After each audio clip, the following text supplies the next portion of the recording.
Students, today we will study about the structure of DNA, packaging of DNA and how to calculate the length of DNA. Fine. So we will be starting with the structure of DNA. Wait a minute. Now the structure of DNA. DNA is composed of, DNA किससे बना है? DNA is composed of pentose sugar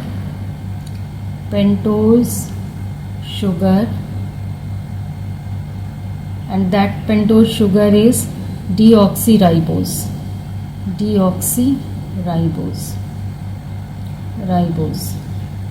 and second one is nitrogenous base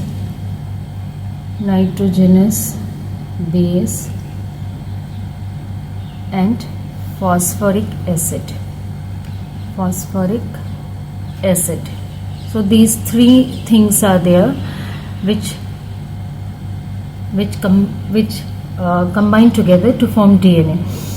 So pentose sugar is deoxyribose. Nitrogenous base इसमें क्या क्या होता है? Two types of nitrogenous bases जिसके बारे में हम डिटेल में पढ़ेंगे. Purine and pyrimidine are present.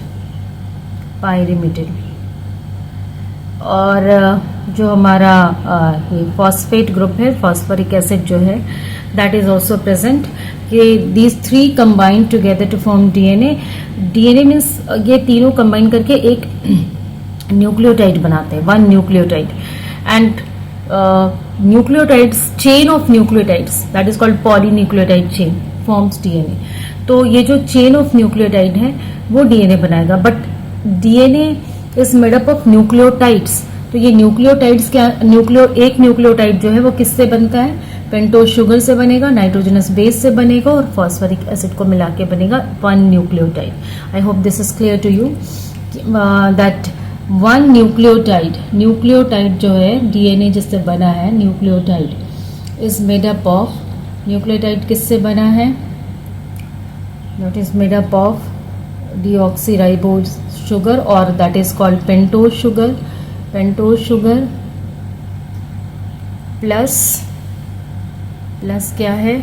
Base है, nitrogenous base, that is nitrogenous base plus हमारा जो फॉस्फेट ग्रुप है और फॉस्फोरिक एसिड.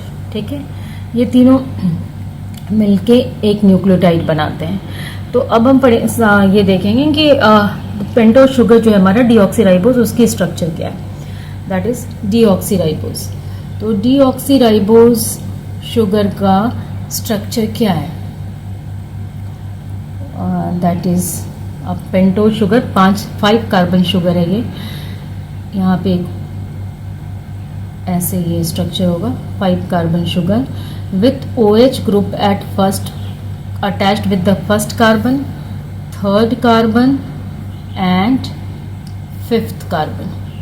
ठीक है, ये हमारा डीऑक्सीराइबोज शुगर है, deoxyribose sugar.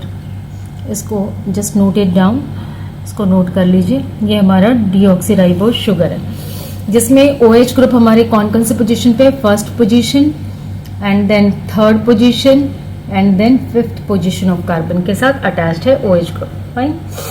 So this is deoxyribose sugar. Next आएगा हमारा, take the screenshot of this.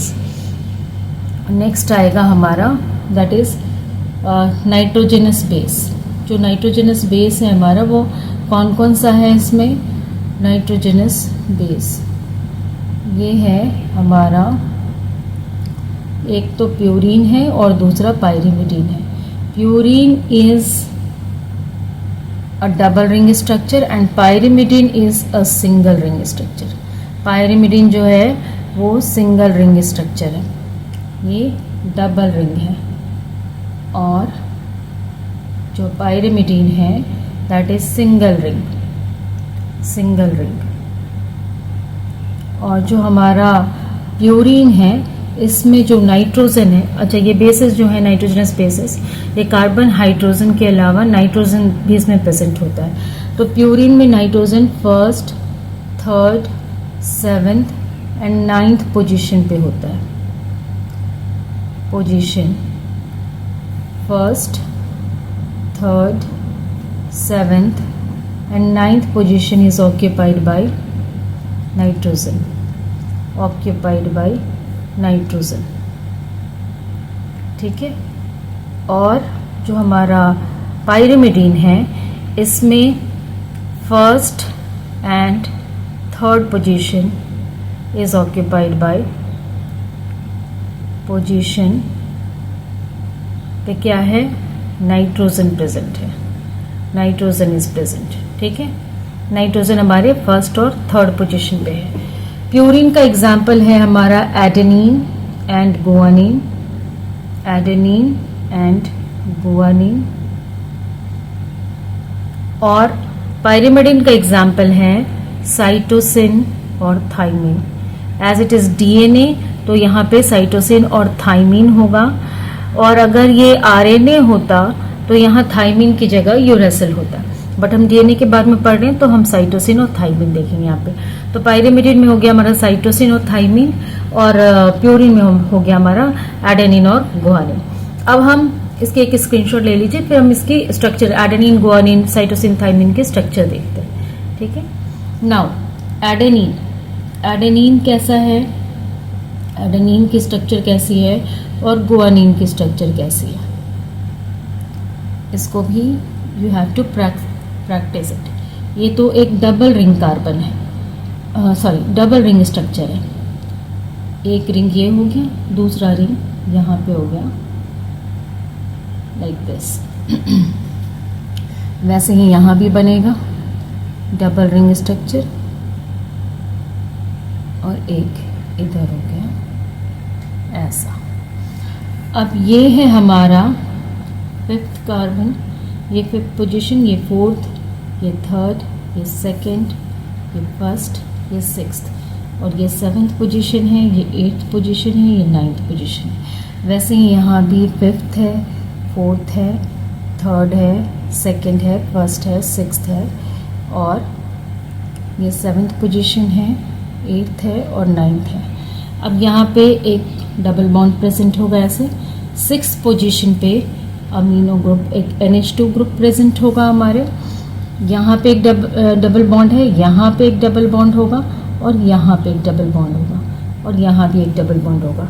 और जैसे कि हमने पहले भी बताया कि फर्स्ट पोजीशन पे नाइट्रोजन होगा, थर्ड पोजीशन पे नाइट्रोजन होगा, सेवन्थ पोजीशन पे नाइट्रोजन होगा, और नाइन्थ पोजीशन पे नाइट्रोजन होगा। वैसे ही यहाँ भी फर्स्ट पोजीशन पे नाइट्रोजन होगा, थर्ड पोजीशन पे नाइट्रोजन होगा, सेवन्थ पोजीशन पे नाइट्रोजन होगा, और नाइन्थ पोजीशन पे नाइट्रोजन होगा। और गुआनिन एडेनिन से कैसे अलग है, यहाँ पे सिक्स्थ एडेनिन में सिक्स्थ पोजीशन पे अमीनो ग्रुप प्रेजेंट है, यहाँ पे सेकंड पोजीशन पे अमीनो ग्रुप प्रेजेंट होगा NH2, और सिक्स्थ पोजीशन पे हमारे ऑक्सी ग्रुप प्रेजेंट होगा। तो ये हो गया। अच्छा हाँ, यहाँ भी डबल बॉन्ड्स लगेंगे, यहाँ पे एक डबल बॉन्ड लगेगा, ठीक है, और उसके बाद यहाँ सेकंड और थर्ड के बीच में एक डबल बॉन्ड लगेगा, और यहाँ पे एक डबल बॉन्ड लगेगा, ठीक है। सेकंड और थर्ड के बीच में यहाँ पे एक डबल बॉन्ड लगेगा यहाँ, ठीक है। तो ये हो गया हमारा सेकंड पोजीशन, ये थर्ड पोजीशन।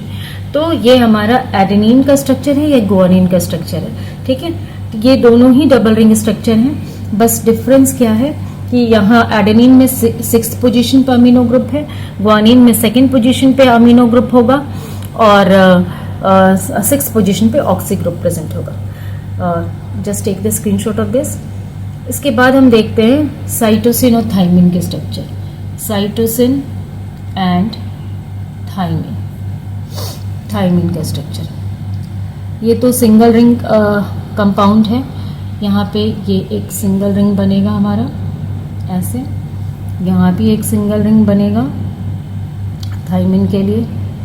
और यहाँ साइटोसिन में क्या है हमारे कि ये हो गया हमारा sixth position, fifth position, fourth position, third, second, first. और हमने क्या बताया था अभी थोड़ी देर पहले कि फर्स्ट पोजीशन पे यहाँ नाइट्रोजन होता है और थर्ड पोजीशन पे नाइट्रोजन होता है। वैसे ही यहाँ भी फर्स्ट पोजीशन पे नाइट्रोजन होगा, थर्ड पोजीशन पे नाइट्रोजन होगा, ठीक है, फोर्थ, फिफ्थ, सिक्स्थ। अब एक चीज़ और है यहाँ पे जो है 6th पोजीशन पे हमारे साइटोसिन में अमीनो ग्रुप प्रेजेंट होगा 6th पोजीशन पे, ठीक है। और हमारा जो 2nd पोजीशन है यहाँ पे एक ऑक्सी ग्रुप प्रेजेंट होगा, यहाँ पे ऑक्सी ग्रुप प्रेजेंट होगा, ठीक है, 2nd पोजीशन पे। और थाइमिन में क्या होगा हमारे यहाँ 2nd पोजीशन पे एक ऑक्सी ग्रुप होगा, 6th पोजीशन पे भी एक ऑक्सी ग्रुप होगा, ठीक है। और 5th पोजीशन पे एक मिथाइल ग्रुप होगा।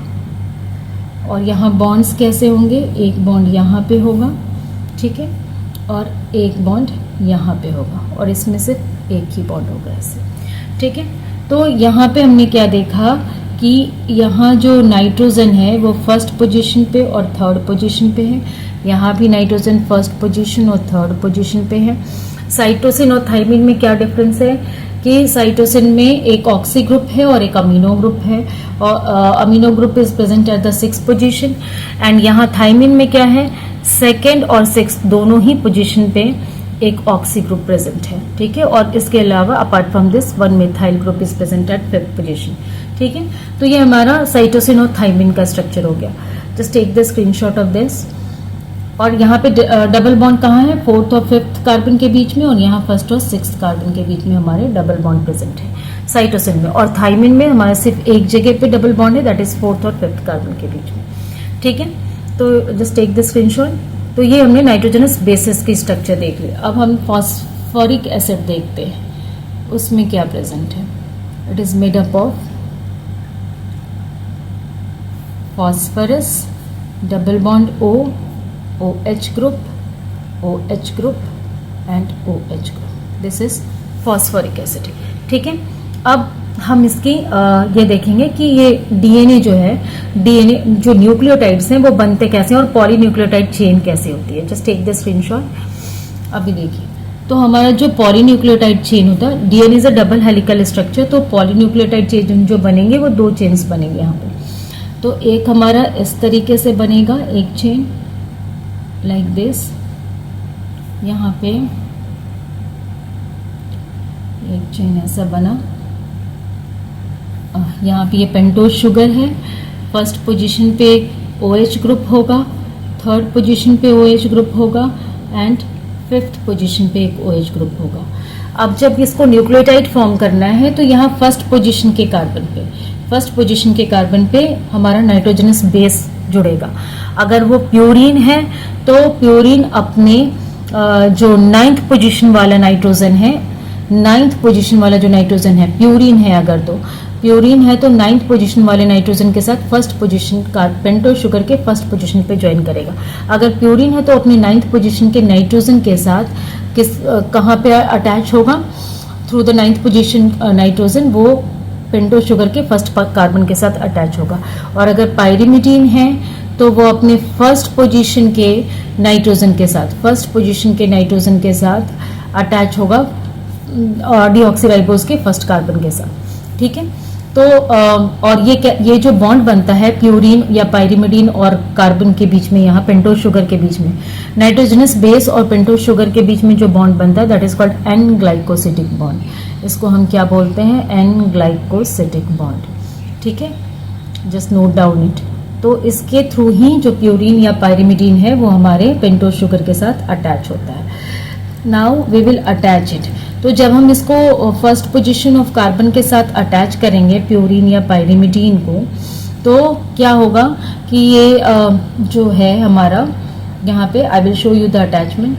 1st पोजीशन, तो वहाँ पे एक वाटर मॉलिक्यूल रिलीज होगा, ठीक है, एक वाटर मॉलिक्यूल, क्योंकि यहाँ OH ग्रुप प्रेजेंट है 1st पोजीशन ऑफ कार्बन के साथ। तो जब हमारा नाइट्रोजन यहाँ आके, प्यूरीन का नाइट्रोजन यहाँ आके कंबाइन करता है, तो ये क्या करेगा कि यहाँ से ये एक वाटर का मॉलिक्यूल निकलेगा, और सपोज कि हमारा एडेनिन यहाँ आके अटैच हो रहा है, प्यूरीन एक अटैच हो गया, ठीक है। और यहाँ 5th पोजीशन पे भी क्या होगा, ये OH ग्रुप जो है वो यहाँ से एक वाटर मॉलिक्यूल रिलीज होगा और यहाँ पे अटैच होगा फॉस्फेट जो है हमारा डबल बॉन्ड OH, एक OH इधर, वेट अ मिनट, ये जो फॉस्फेट ग्रुप है हमारा वो अटैच होगा यहाँ पे, phosphate group OH, wait a minute, यहाँ पे हम फॉस्फेट को अटैच करेंगे अपने ऑक्सीजन के साथ। वो यहाँ पे एक H2O का मॉलिक्यूल रिलीज होगा, OH ग्रुप और एक डबल बॉन्ड O यहाँ पे, ठीक है, डबल बॉन्ड O यहाँ पे, ये डबल बॉन्ड O यहाँ पे है, ठीक है। तो यहाँ पे एक फॉस्फेट ग्रुप 5th कार्बन के साथ अटैच हो गया, एक एडेनिन यहाँ अटैच हो गया। जस्ट इसके नीचे दूसरा एक न्यूक्लियोटाइड आ जाएगा, एक दूसरा न्यूक्लियोटाइड आ जाएगा यहाँ पे, ठीक है। ये एक चेन बन रही है, ठीक है, ये एक पॉलीन्यूक्लियोटाइड चेन बन रही है। अब ये जो दूसरा आएगा वो भी अपने साथ एक, इसके साथ भी एक सपोज गुआनिन अटैच्ड है, हाइड्रोजनस बेस 1st कार्बन के साथ। और फिर हमारा OH ग्रुप यहाँ आ गया, फिर हमारा एक OH ग्रुप यहाँ पे होगा, यहाँ भी एक OH ग्रुप होगा। लेकिन इन दिस OH जो फर्स्ट हमारा ये जो पहला वाला जो फर्स्ट न्यूक्लियोटाइड है, इसका OH ग्रुप थर्ड पोजीशन का OH ग्रुप 5th पोजीशन के OH ग्रुप के साथ अटैच होगा। कैसे अटैच होगा? थ्रू ये हमारे फॉस्फेट ग्रुप के हेल्प से ही अटैच होगा, ठीक है। तो यहाँ पे जो हमारा फॉस्फेट ग्रुप है वो आएगा, यहाँ से भी वेट अ मिनट, यहाँ से ये OH वाटर मॉलिक्यूल रिलीज होगा, यहाँ से भी एक वाटर मॉलिक्यूल रिलीज होगा। और ये जो फॉस्फेट ग्रुप है वो अपने यहाँ इसको कहते हैं, ये जो है ना, ये यहाँ जो फॉस्फेट ग्रुप है अपने OH, इसका OH और थर्ड पोजीशन जो हमारा कार्बन है उसके थर्ड पोजीशन के OH के साथ कंबाइन करता है और यहाँ से एक वाटर मॉलिक्यूल रिलीज करेगा। यहाँ भी ये एक और OH है इसका, वो इस 5th पोजीशन के साथ 5th पोजीशन ऑफ कार्बन के OH के साथ अटैच होगा। यहाँ एक डबल बॉन्ड O और एक OH ऐसे हो जाएगा। इसको हम कहेंगे फॉस्फोडाइएस्टर बॉन्ड। ये कौन सा बॉन्ड बन रहा है यहाँ पे? फॉस्फोडाइएस्टर बॉन्ड, फॉस्फोडाइएस्टर बॉन्ड, ठीक है। तो फॉस्फोडाइएस्टर बॉन्ड बन जाता है यहाँ पे।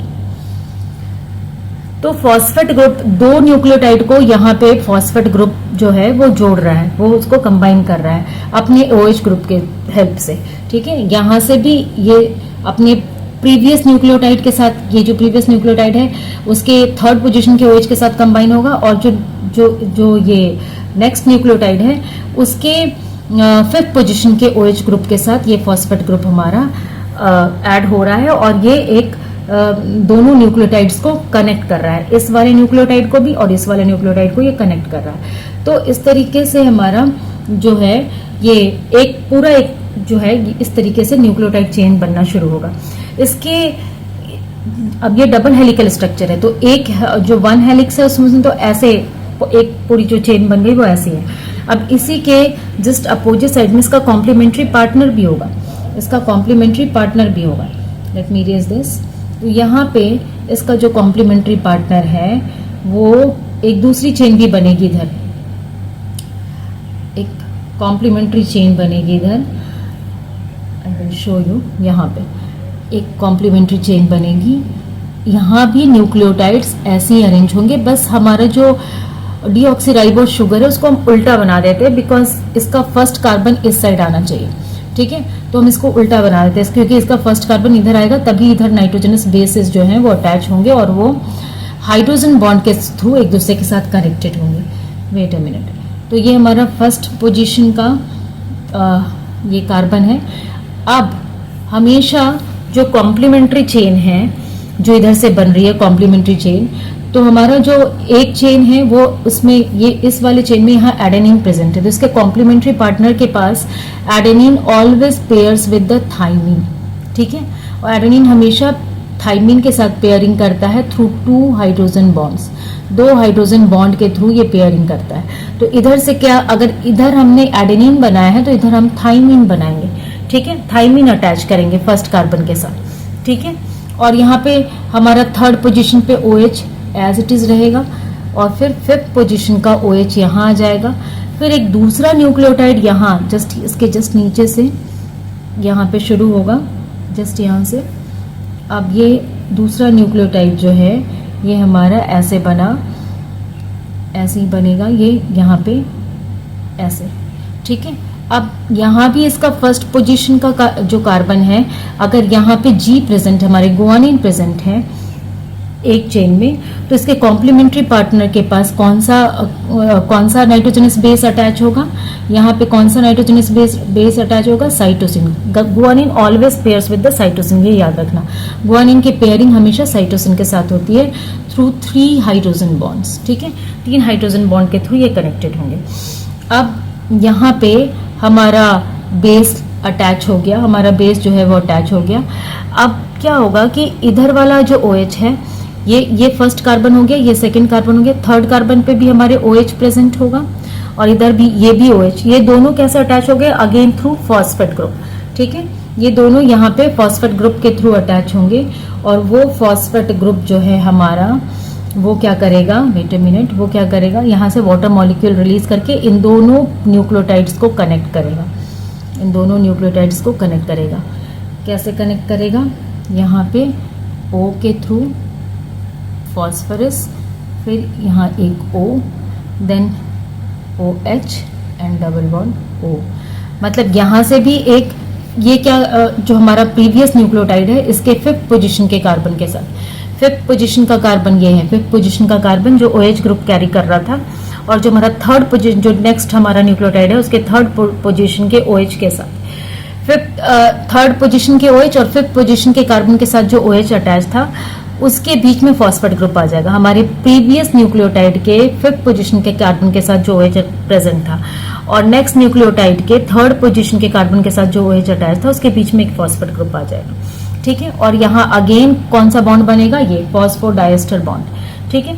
तो ये हम देख रहे हैं कि ये पूरी जो चेन है ये ऐसे ही मूव करती चली जाएगी।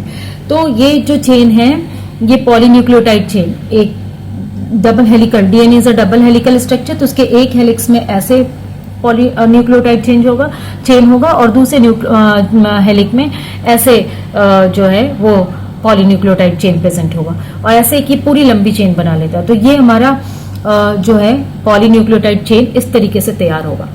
तो हमने ये पढ़ लिया डीएनए का स्ट्रक्चर। अब हम बात करेंगे इसकी एक स्क्रीनशॉट ले लो, हम बात करेंगे इसकी पैकेजिंग के बारे में। पैकेजिंग ऑफ डीएनए कैसे होता है, packaging of packaging of DNA होता है हमारा, जो हमने ये जो पॉलीन्यूक्लियोटाइड चेन है वो हमारे पास डीएनए जो है that is having phosphate group जो इसको नेगेटिव चार्ज प्रोवाइड करता है। अब इसके पास नेगेटिव चार्ज आ गया ड्यू टू फॉस्फेट ग्रुप, तो इसको न्यूट्रलाइज करने के लिए ये हिस्टोन प्रोटीन्स के अराउंड रैप होता है। जो पॉलीन्यूक्लियोटाइड चेन है हमारा वो हिस्टोन प्रोटीन जो एक ऑक्टामर बनाते हैं। Histone protein is making an octamer, ठीक है, ये एक ऑक्टामर बनाते हैं, 4 आगे से एंड 4 जो है वो पीछे की तरफ से होते हैं। और ये जो हिस्टोन प्रोटीन है ये हमारे जो हैं वो H2A इनके टाइप्स हैं, H2A, H2B, H3 और H4, ठीक है। ये 4 हिस्टोन प्रोटीन हो गए, ये पेयर्स में होते हैं। H2A का एक पेयर, एक इधर आगे से एक इधर पीछे से आ जाएगा, ठीक है। H2B का भी एक H2B भी है, वो भी पेयर में प्रेजेंट है, एक आगे से और एक पीछे से। H3 भी एक पेयर में प्रेजेंट है, एक आगे से और एक पीछे से, ठीक है। और जो हमारा H4 है वो भी पेयर में प्रेजेंट है, एक आगे से और एक पीछे से। तो ये जो है ये हमारे ऑक्टामर हो गए, और इसको स्टेबलाइज करने के लिए यहाँ पे होता है हमारा H1 हिस्टोन, ठीक है। H1 हिस्टोन इधर आ गया हमारा, जो ये है ये H1 हिस्टोन है। अब इसके अराउंड ही जो डीएनए है वो रैप होता है, इसके अराउंड ही जो डीएनए है वो रैप होता है। इस तरीके से ये जो डीएनए है इसके अराउंड रैप होता है, ठीक है।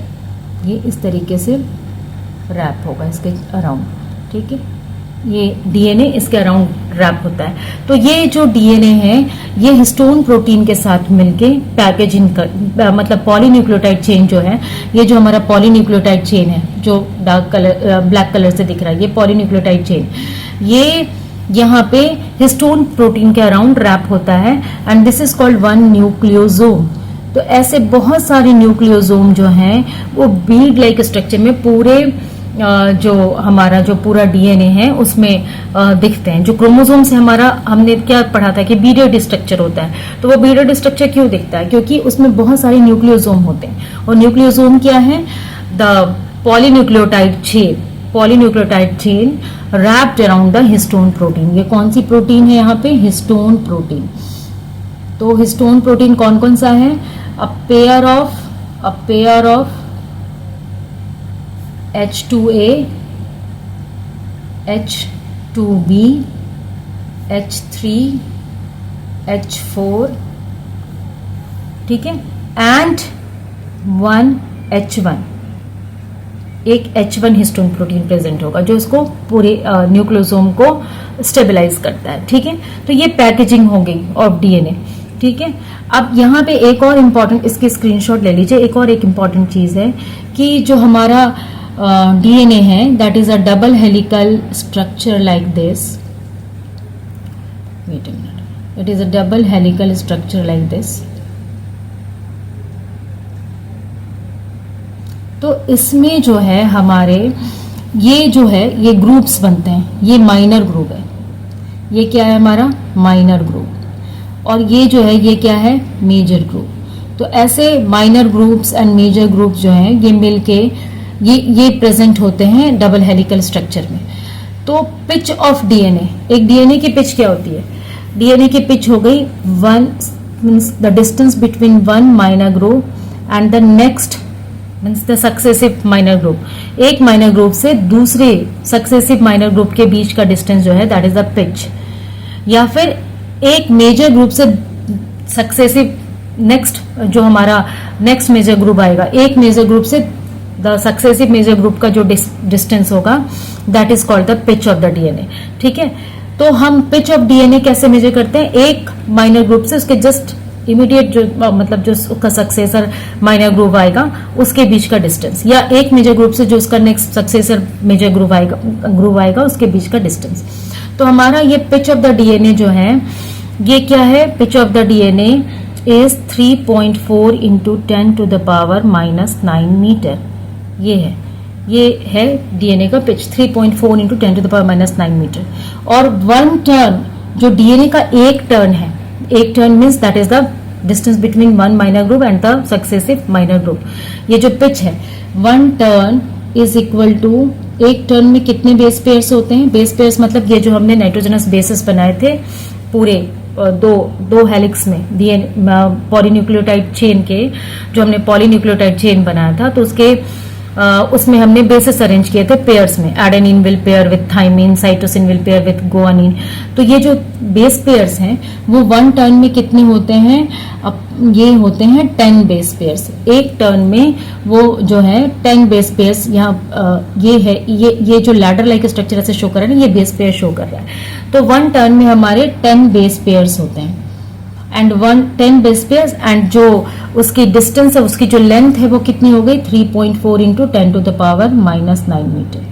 ठीक है, एंड 2 बेस पेयर्स के बीच का distance between 2 base pairs, distance between 2 base pairs क्या होगा? हमारे पास 10 बेस पेयर का डिस्टेंस दिया हुआ है। ठीक है, 10 बेस पेयर जो है हमारे 1 टर्न में 10 बेस पेयर से होते हैं और उनके डिस्टेंस कितनी है? 3.4 into 10 to the power -9 metre.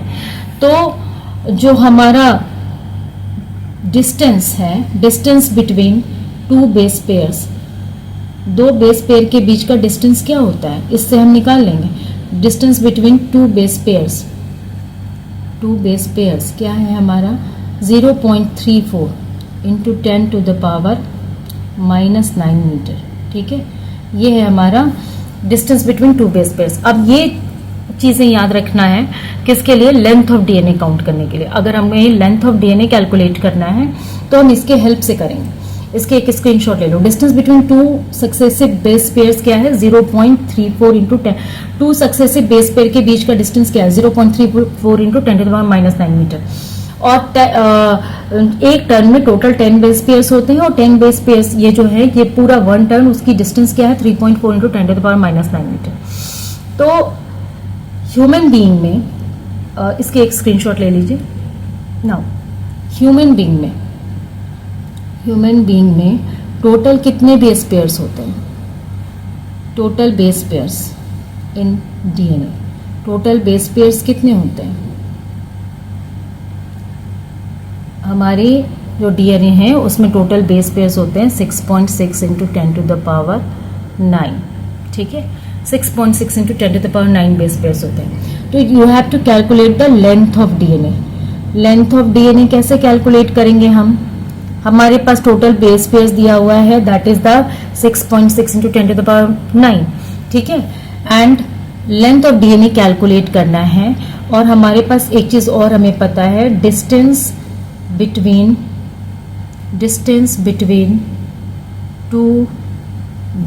To successive base pairs, ठीक है, सक्सेसिव बेस पेयर्स बीपी लिख देते हैं, is equal to 0.34 into 10⁻⁹ metre. तो बस क्या करना है हमें, लेंथ ऑफ डीएनए निकालने के लिए, लेंथ ऑफ डीएनए हम कैसे निकालेंगे? लेंथ ऑफ डीएनए के लिए हम क्या करेंगे 6.6 इंटू 10⁹ इंटू क्या करेंगे हम इसको मल्टीप्लाई कर देंगे यहाँ इंटू 0.34 इंटू 10⁻⁹। तो इससे जो हमारा रिजल्ट आएगा वो ये आएगा, इससे जो हमारा रिजल्ट आएगा that is the length of human DNA is 2.2 metre, ठीक है, 2.2 मीटर होता है। या जो हमारा जो ह्यूमन डीएनए है उसकी लेंथ जो है वो 2.2 मीटर है। तो लेंथ कैलकुलेट करना किसी भी ऑर्गेनिज्म का, अगर आपको क्वेश्चन आए जैसे एग्जाम्स में आ सकते हैं कि calculate the length of DNA, जैसे ई कोलाई का आ जाए या किसी का भी, तो हाँ आप इस फॉर्मूला को यूज करके आप लेंथ ऑफ डीएनए या नंबर ऑफ बेस पेयर्स निकाल सकते हैं, पूरे डीएनए में कितने बेस पेयर हैं, क्योंकि हमें पता है टोटल बेस, अगर हमारे पास किसी भी ऑर्गेनिज्म का टोटल बेस पेयर दिया हुआ है, ठीक है, जैसे सपोज ई कोलाई का एक क्वेश्चन है एनसीईआरटी में 1.36 मिलीमीटर जो है ई कोलाई के डीएनए का लेंथ है, लेंथ दिया हुआ है आपको, नंबर ऑफ बेस पेयर्स निकालना है आपको। तो आप क्या करेंगे, लेंथ ऑफ डीएनए को आप डिवाइड कर देंगे 0.34 इंटू 10⁻⁹, दो बेस पेयर के बीच के डिस्टेंस से, तो आपका निकल आएगा नंबर ऑफ बेस पेयर्स। तो ये फॉर्मूला दिमाग में रखना है आपको कि लेंथ ऑफ डीएनए आपने कैसे निकाला, total base pairs into distance between two successive base pair.